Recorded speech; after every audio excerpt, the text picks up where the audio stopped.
will hear a telephone conversation between a person wanting to join a fitness centre and a member of staff. First, you have some time to look at questions 1 to 5.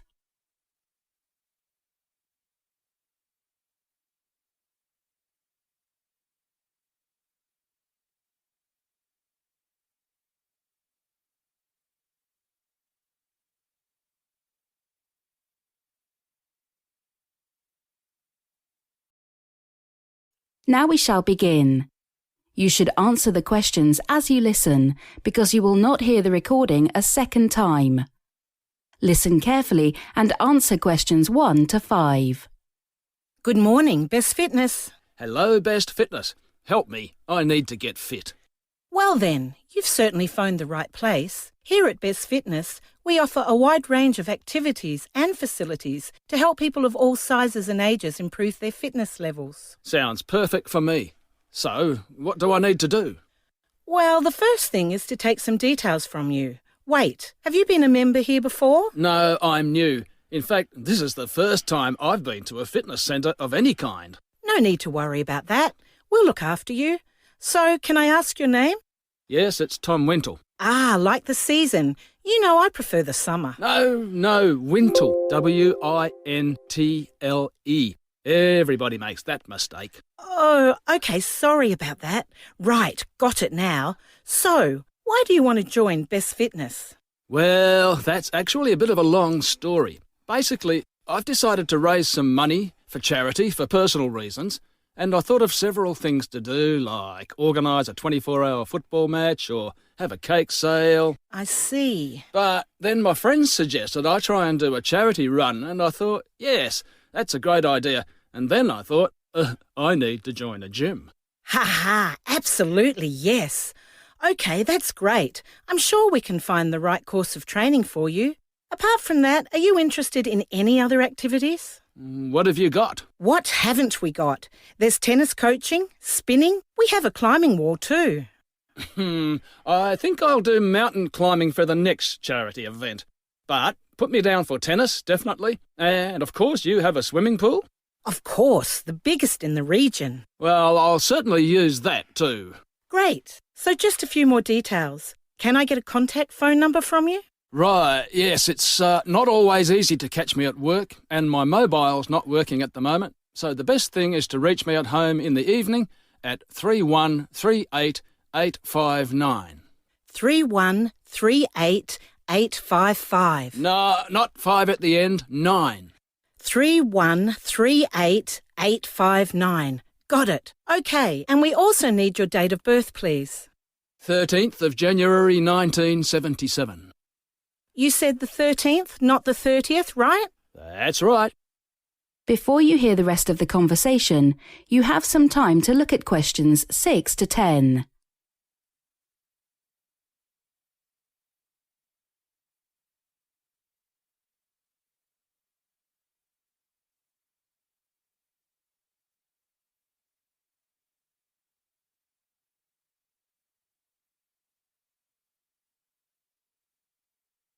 Now listen and answer questions 6 to 10. Now that's sorted, let's talk about some membership options. Yes, that's probably a good idea. How much is it going to cost me to get fit? Well, that depends on you, of course. Basically, we have 3 membership packages: Starter, Silver and Gold. And obviously, the bigger package you choose, the more benefits you get. I'm guessing Starter is the cheapest. Correct. And obviously the most basic, but for access to all our main facilities apart from the pool, we think that £10 a month is very reasonable. Pool's extra, eh? Does Silver include the pool? It does. And it's half the price of our Gold package, which includes everything, of course, unlimited access for £50 a month. So £25 a month for Silver? Well, with Silver there are some excellent benefits which you don't get with Starter. If you fancy yourself on the dance floor, you can join our lessons every Thursday. Learn to move to the music. I'll save my dancing shoes for Saturday night, I think. Tell me more about the Gold membership. Well, one very exclusive advantage of choosing this package is not only unlimited access to all the facilities, as well as the dance classes I mentioned, but a chance to relax in the club lounge after your session. There are complimentary drinks, and we also have a massage room for those aches and pains. Now that's tempting. Anything else? Yes, with Gold and Silver, we ask you to renew your membership every year, every 12 months to be precise. But people who choose Starter are usually those who are not so serious about training, and obviously we want them to continue, so... It's a 6-month renewal then. Actually, it's 3 months. We think it encourages people to keep coming back. I can see why. One last thing, we have a restaurant on site too. You can get a discount there on other food and drinks. That's included in the Silver package too, I forgot to say. But with Gold, we also offer you one private session with one of our personal trainers. Now that'll really help your training. Ha ha, you're a good saleswoman. But I must say that does sound interesting. Let me have a think and get back to you. No problem. We're always ready at Best Fitness. That is the end of section 1. You now have half a minute to check your answers.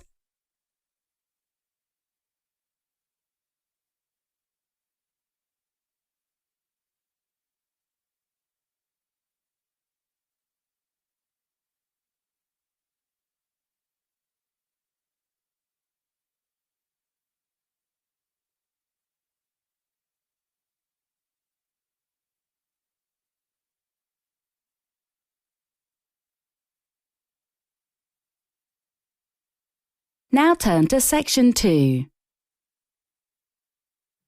Section 2. You will hear a tour guide talking about an historic building. First, you have some time to look at questions 11 to 14.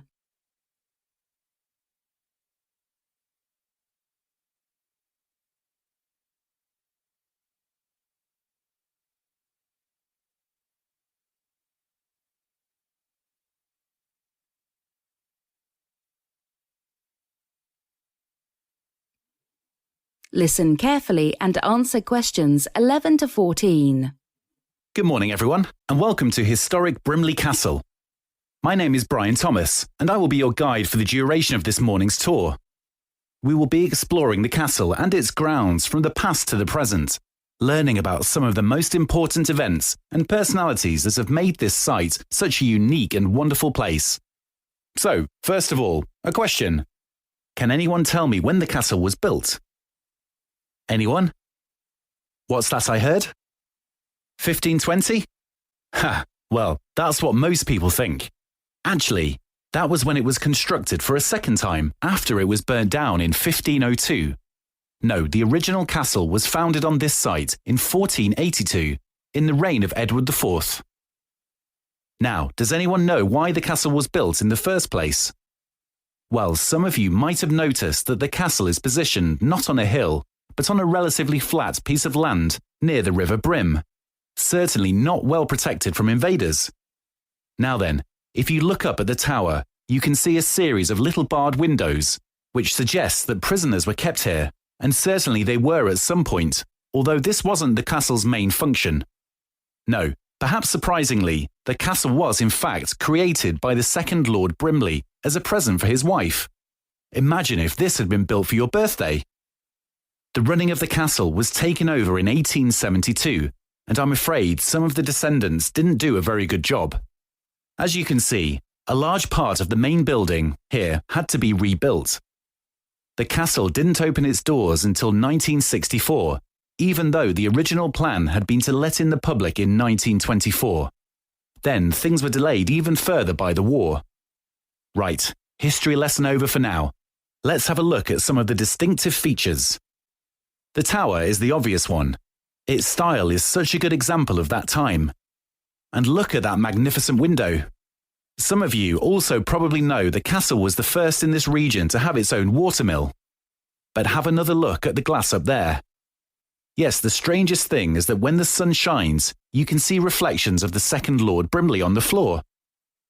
Before you hear the rest of the talk, you have some time to look at questions 15 to 20.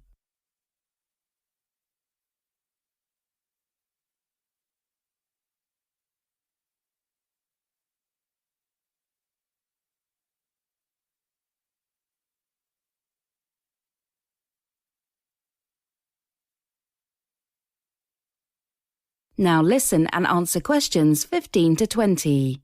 So please have your fact sheets ready now as we move through the gardens. Now, can anyone see a dog? Yes. What about a snake? Well done. And look, there's a sleeping lion. The most noticeable things about the gardens are these interestingly formed hedges and bushes. We've counted over 100 different animals in the grounds. What the gardens themselves are lacking, I'm sure you'll agree, is any kind of distinctive water feature. The mill, of course, used to be a main attraction, but the stream has long dried up, and there are not currently any plans to reroute it. But more excitingly, over the next year, work will start on a river system through the lands, connecting the different ponds. Now, from here, there's an excellent view of the tower, built in 1495. Towers in those days were built in the classic way, 4 sides usually, and sometimes 8. But can anyone tell me something curious about the tower on Brimley Castle? That's right, there are only 3 walls, so it forms a kind of triangle.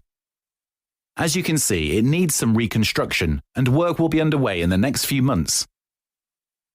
Over there you see the forest. We hope to finish a full nature survey of the area by next February, but I can tell you there are over 1,000 different plants and tree varieties, and it's also the site of some of our most interesting activities, like nature night walks, and there is also an amazing treehouse which pupils from Brimley School put up last year. And finally, we get to what remains of the castle walls, built after the main castle in 1490. They're not very impressive now, but I can tell you that when they were constructed, they ran the whole way round the castle, approximately 12 metres high, in some places even higher than that. Early records state that this part, where we are now, stood an incredible 14 metres, way above the rest. Soon this section will house the wall tea rooms, a perfect place for refreshment. Well, that concludes the tour. I hope. That is the end of section 2. You now have half a minute to check your answers.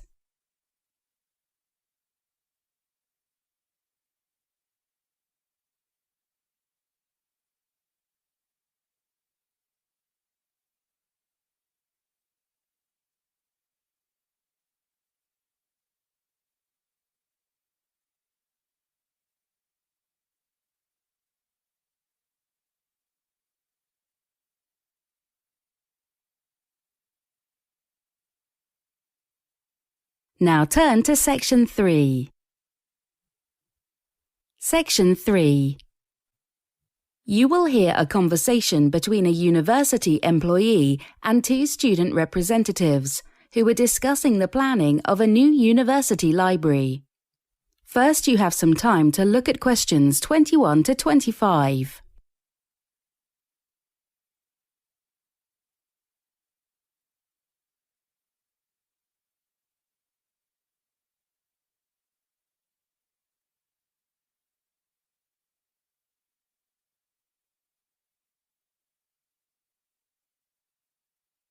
Listen carefully and answer questions 21 to 25. Hi there, thanks for coming today.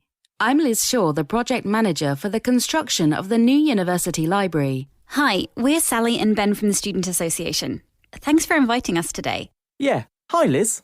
As you know, planning permission for the new site was granted last week, so we are all very excited about that. Yeah, great news. We had a big meeting last week and everyone cheered when it was announced. I think they've all had enough of the old place. Yes, it can get a little chilly in winter. Now we are currently consulting with different interest groups. Obviously, students are going to be the main users of the library, so any thoughts you guys can offer will be extremely valuable. Okay, great. So opening should be in around 9 months. Is that right? Longer than that. About 18 months, isn't it? That's right, Ben, although delays are also possible. Now, I just wanted to go over some of the key points in the document, things that will be of most interest to students. Fire away. Well, perhaps the biggest change for the new library is the open plan design. We basically wanted to get away from having all the rooms separated from each other, that old traditional stuffy library atmosphere. Our plan is more like a shopping mall, with escalators taking students from one level to the next, and then different browsing sections along the walls of each floor. But won't it get a bit noisy? Well, it might, but also on each floor there will be soundproof reading rooms, so there will be no noise coming in. These rooms will also contain individual pods that can be hired for an even more focused study experience. Oh, sounds impressive. Liz, obviously nowadays with building design, there are concerns about environmental impact, but I think I saw something in the plans about making use of green energy.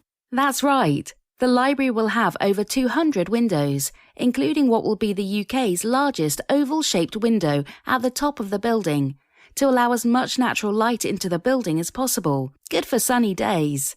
The roof of the building will also have a number of small wind turbines, and our target is that these will generate at least 20% of the energy needs of the building. Oh, that's great. Before you hear the rest of the conversation, you have some time to look at questions 26 to 30.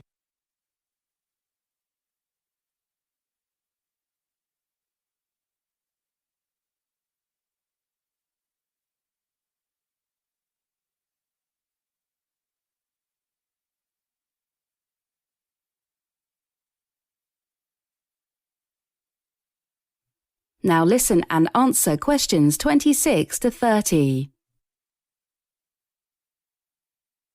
So those are a few of the core features of the new library. So now feel free to ask any questions you have. Thanks. Well, as Ben mentioned earlier, a few questions came up in our meeting last week. Firstly, the proposal to get rid of a lot of the library computers is a concern for some. Well, yes, it's true that we are reducing the number of provided computers to 30 from the previous 100. What we would prefer is for students to bring their own laptops, and we are significantly increasing the number of plug-in points for these. Okay, sounds reasonable. On a related point, internet speed is something of an issue in the current place, especially when the library is full. Presumably, those problems will be ironed out. Yes, that is a priority. And also the local council have promised us extra funds. They want this to be a flagship project for Wi-Fi connectivity in the city, and the aim is to make it the fastest among national universities. Fantastic. Oh, another thing that came up was book availability. With the new building design, it seems like the number of books on shelves at a given time will decrease. Yes, it's true that we are moving away from rooms stuffed with books towards a more modern and spacious environment. However, we will still have the computer stations so that students can find and order books to borrow. Also, we are developing our digital library considerably. I was just going to ask about digital access. About seating. With the new place being more spacious, will there still be room for chairs and tables? Lots of students like to be near the books when they're studying so they can just get up and grab something. Well, for browsing bookshelves, we are more likely to just be having benches, as our research shows that most users prefer a separation of browsing and study areas. But that's something that can be adjusted if necessary. I also wanted to ask about disabled access, but we are waiting on feedback from a survey sent out to the Equal Access Committee. Okay, but rest assured that easy access for people with disabilities is a priority for the project management team, especially things like wheelchair ramps. Liz, thanks for meeting with us today. The new library sounds amazing. Lots to report back to the association. Oh, before we finish, could we fix a date with you for the next meeting? How about 21st of January, 2 weeks from today? Let me just check my diary. Well, I'm actually pretty busy that day. How about the day after, at 10 a.m., same place? Okay with you, Ben? Great. Well, see you then. That is the end of section 3. You now have half a minute to check your answers.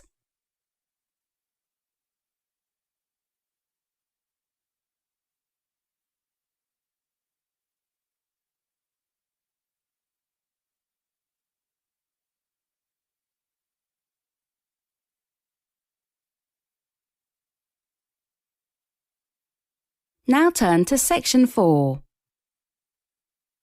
Section 4. You will hear a lecture from Professor about ocean pollution. First, you have some time to look at questions 31 to 35.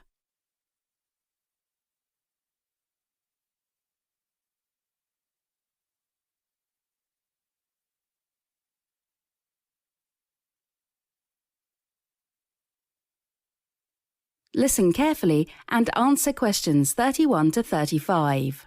Morning, everyone. Please take your seats and open your books to Chapter 3. Today, we'll be talking about the ocean environment, specifically the Great Pacific Garbage Patch. I know it's maybe a little strange to be talking about oceans and garbage at the same time. Generally, we think of broader terms, like pollution, when considering these areas of the Earth. But this garbage patch is actually a swirl of marine litter particles in the central North Pacific Ocean. It was discovered between 1985 and 1988 and extends over a very large but uncertain area. I say uncertain because its range depends on the degree of plastic concentration used to define the area. That is to say, the scientists measuring the density of these particles can't always agree on what standard to use when considering an area to be polluted or not. Now, the patch itself is characterized by exceptionally high concentrations of ocean plastics, chemical waste, and other litter that have been trapped by the currents of the North Pacific Ocean. But its low density prevents detection by satellite photography or people in the area. The structure and movement of the ocean's waters push and hold this litter together over time. The Great Pacific Garbage Patch was first described in a 1988 research paper based on results obtained in the mid-1980s. What they did was measure plastic in the North Pacific Ocean, finding high concentrations of marine litter piling up in regions controlled by ocean currents. They then used their findings from the Sea of Japan to estimate that similar conditions would occur in other parts of the Pacific, where the main currents were favorable to the creation of relatively stable waters. Turns out they were right. It was a Mr. Curtis Meyer, that's M-E-Y-E-R, who actually named the region of the Great Pacific Garbage Patch, and we've been using that name ever since. Of course, that name is used whenever the area is featured in media reports as an exceptional example of marine pollution. But even up close, the patch is not easily seen because it consists of tiny pieces almost invisible to the naked eye. Most of its contents are trapped beneath the surface of the ocean due to the structure and movement of currents mentioned just a moment ago.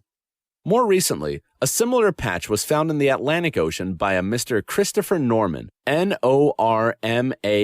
and, as you might imagine, is called the North Atlantic Garbage Patch. We scientists are a creative bunch. Before you hear the rest of the talk, you have some time to look at questions 36 to 40.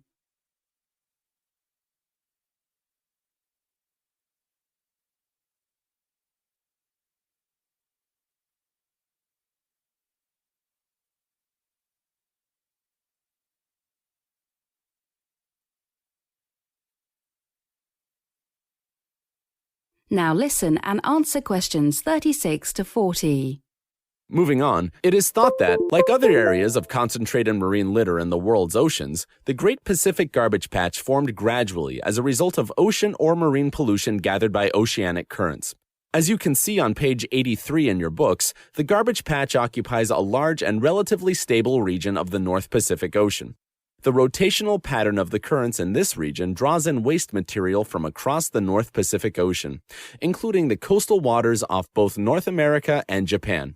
As material is captured in the currents, wind-driven surface currents gradually move floating litter toward the center, trapping it in the region. Despite some strong opinions, there's actually no definite scientific data concerning the origins of ocean plastics. In a study published in 2014, researchers sampled many locations throughout the world's oceans and determined that discarding fishing gear, such as buoys, lines, and nets, accounted for more than 60% of the mass of plastic marine litter. A 2011 report indicated, and I quote, "The primary source of marine litter is the improper waste disposal or management of garbage and manufacturing products, including plastics from littering and illegal dumping. This litter is generated on land at ports, rivers, harbors, docks, and storm drains, and at sea from fishing vessels, fixed platforms, and transport ships." That's a lot of potential sources, so it's really just too difficult to find and blame any one industry or country. If we could do that, we might be able to get someone to clean it all up. But, as it stands, that's simply not the case. I suppose that the most shocking part of all this is the size of the garbage patch. Estimates of size range from 700,000 square kilometers, about the size of Texas and the U.S., to more than 15 million square kilometers, which is up to 8% of the size of the entire Pacific Ocean, or, in some media reports, up to twice the size of the continental United States. Such estimates, however, are uncertain, given the complexities of sampling and the need to compare findings against other areas.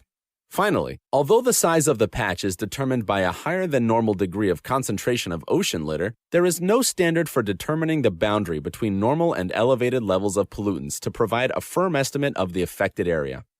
That is the end of section 4. You now have half a minute to check your answers.